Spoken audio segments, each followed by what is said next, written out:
Татлустан Закирьевич Табулов – абазинский поэт и писатель, один из основоположников абазинской литературы.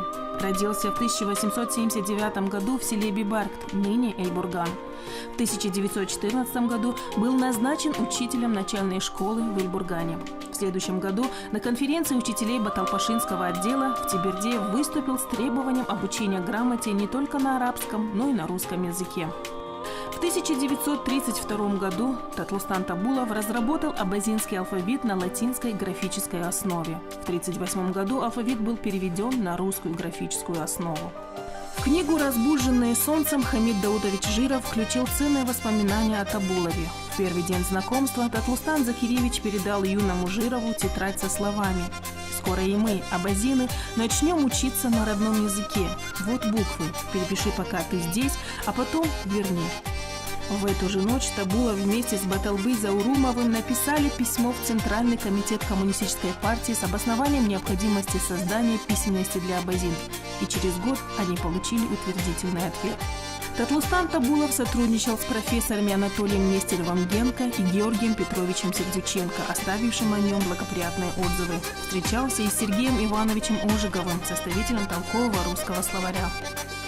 Достойная продолжительница дела своего отца Нурия Татлустановна, языковед, фольклорист, педагог, кандидат филологических наук, заслуженный деятель науки Карачаево-Черкесской республики, почетный член Международной адыгской академии наук. Благодаря отцу Нурия с самого детства впитала любовь к родному слову, служению которому посвятила всю свою жизнь. Можно смело утверждать, что дочь выдающегося просветителя успешно продолжила благородное дело своего отца. Она ценила слово и знала цену ему. Этому учил отец. В ауле Эльбурган Абазинского района ежегодно проводится научно-практическая конференция «Табуловские чтения», которая имеет большое практическое и теоретическое значение.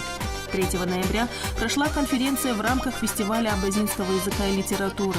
Учащиеся нашей гимназии были в числе награжденных, ставших победителями Республиканской олимпиады по абазинскому языку и литературе, конкурсов сочинений. Игзекова Илана, ученица 9 класса, награждена дипломом 1 степени за победу в республиканском конкурсе сочинений. Хачукова Лимран, ученик 8 класса, награжден дипломом 1 степени за победу в республиканской олимпиаде по родному языку. Пока жив язык, жив и народ.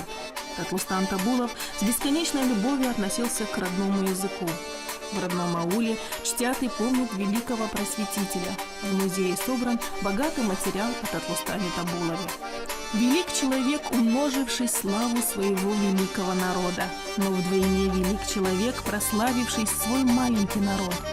Всей своей жизнью и честнейшим служением народу и литературе Татлустан Табулов заслужил благодарную память потомков. След его жизни в литературе неизгладим, как и его честное, добросовестное имя.